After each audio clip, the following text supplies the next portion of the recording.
Hey guys, it's Kelly. I am back with another process video. This layout is for Citrus Twist kits, and it is using the gorgeous November Stories kit. I am just using the main scrapbook kit for this page. I've had this photo enlarged sitting in a pile of photos for a long time, years. I'm talking probably 10 plus years. And it just intimidated me because I loved it so much. You know, my son's not looking at the camera. He's being, you know, the typical 3-year-old. My daughter's looking all cute and, you know, smiling. And this picture says so much about toddlers. If you have toddlers or remember, you know, trying to take a picture of 2 toddlers at the same time, that I just waited for the inspiration to hit. And it did with this exclusive paper that I am trimming now. I love this orange floral. Anybody that has followed me for a while, you know that I'm a sucker for florals. And this orange is just beautiful. It's a pale orange and it has yellow flowers and aqua leaves. So what I'm going to do today is I'm going to explain how I choose the papers that I am backing my cut files with. So I am basing it all on the orange floral paper. Now the floral is yellow and the leaves are aqua, so I went ahead and I pulled out 2 papers that had either the yellow or the aqua, and this aqua triangle paper looks very nice next to it, and I'm going to back the other side of the floral with the yellow and white diagonal. What that does is that pulls out both of the colors that are in that floral, and it helps to just really put that floral paper that I love on display, and it helps to just really, I think, magnify that paper, if that makes sense. I briefly thought about putting that orange floral to both edges so that I would have that, you know, in 3 different places on the cut file, but I felt like it took away from the beauty of the floral. It became too much. So I'm going to pull another paper instead. So this right here, when I flip it over, it just shows how well that those colors all work well together, and it just brings that floral piece to light, I think. So this piece of paper is Maggie Holmes. It's from the Carousel collection, and at first glance, it doesn't really, you know, go. I mean, it blends with the orange floral paper, but it doesn't necessarily match. But it goes well with the photo. So that is another way that I choose my pattern papers that I am backing my cut files with. So I wanted to leave all this in so that I could explain to you my thought process for when I am choosing papers to, you know, back my cut files. There is a little bit of a method that I use, and it's all based on my signature pattern paper that I want to you know, spotlight and bringing colors from the photo. So I decided to use that ticket paper on the both ends of the pumpkin. I felt like it brought the pumpkin, brought it to completion. It was like the bookends, if that makes sense.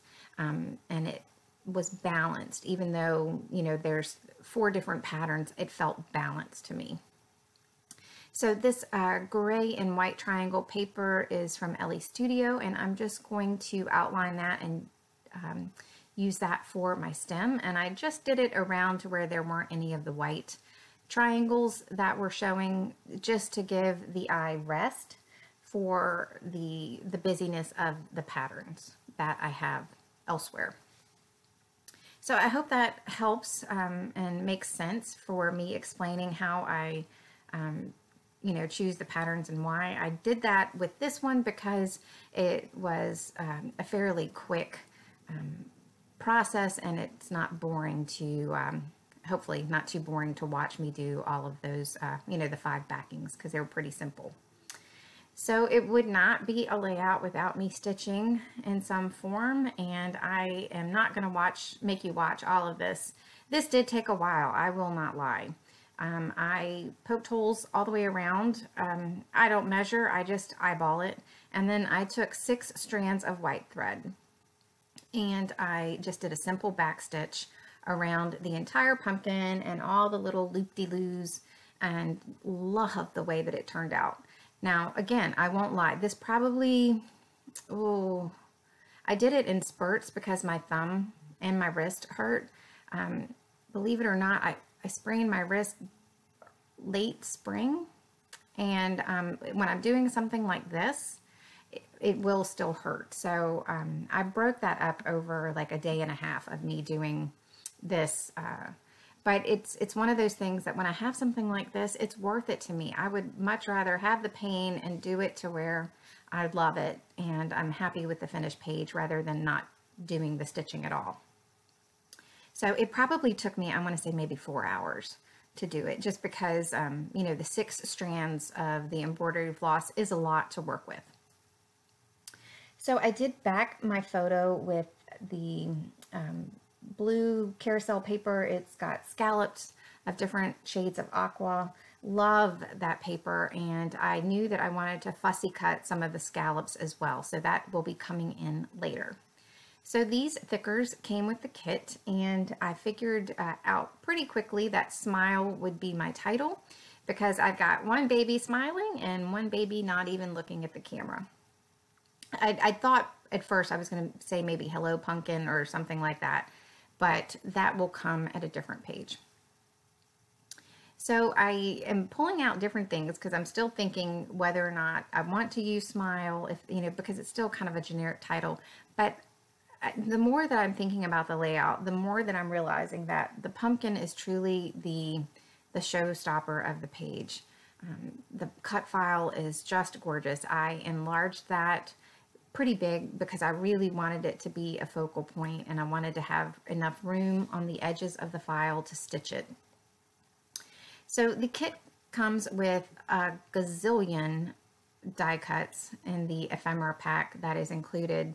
So she also, Trina puts on the back what the die cuts included are. So I flip that over and I'm looking at that while I'm trying to figure out exactly what else I want to do with my page. And I didn't want to do a header and footer because it is something that I typically do quite a bit. So because the photo is heavy, I thought that it would be nice if I just did corners. Now, I'm not sure what happened. I think maybe a phone call or something interrupted the filming, but the only thing that you missed was me sizing down the photo corners. So I did bring out some vellum from my stash, and I knew that I wanted another layer behind the photo, but I didn't want it to be another pattern paper. I felt like I had enough different patterns on the page that if I added anything else, it, you know, might just be overwhelming for the page.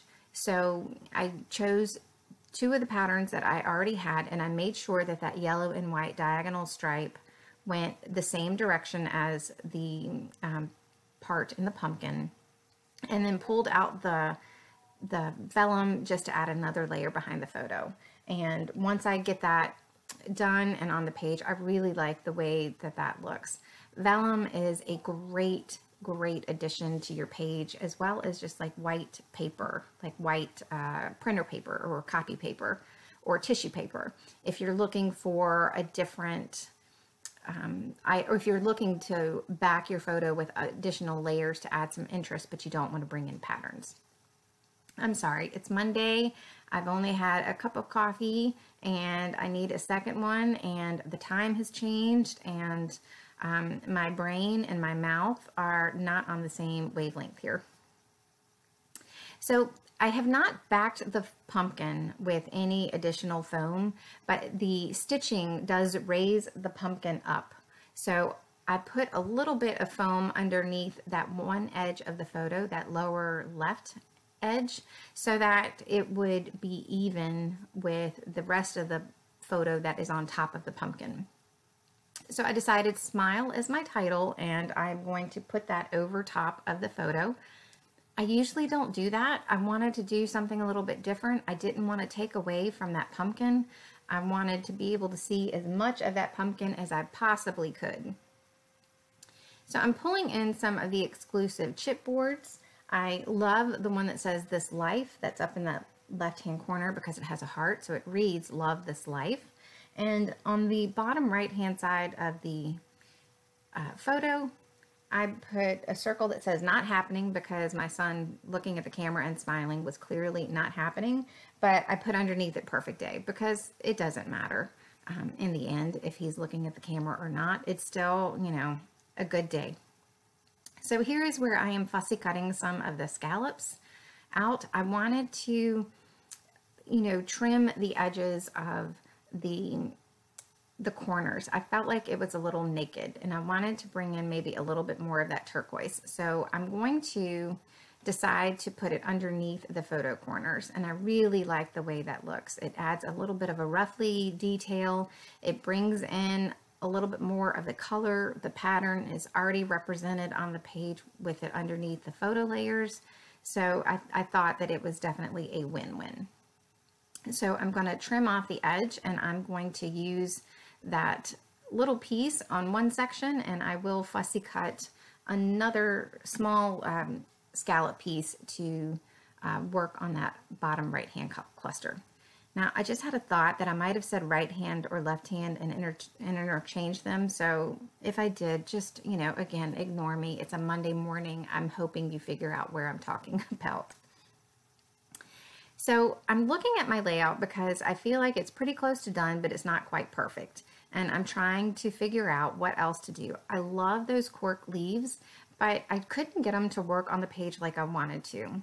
So in that bottom right-hand cluster, I am putting the ticket from the ticket paper, and I just cut that in half.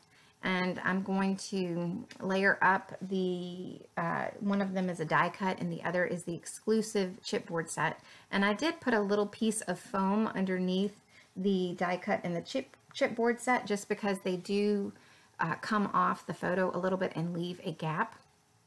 And I wanted to fill in that space some. I will say off camera, I did a couple of things because I let the layout sit for a while.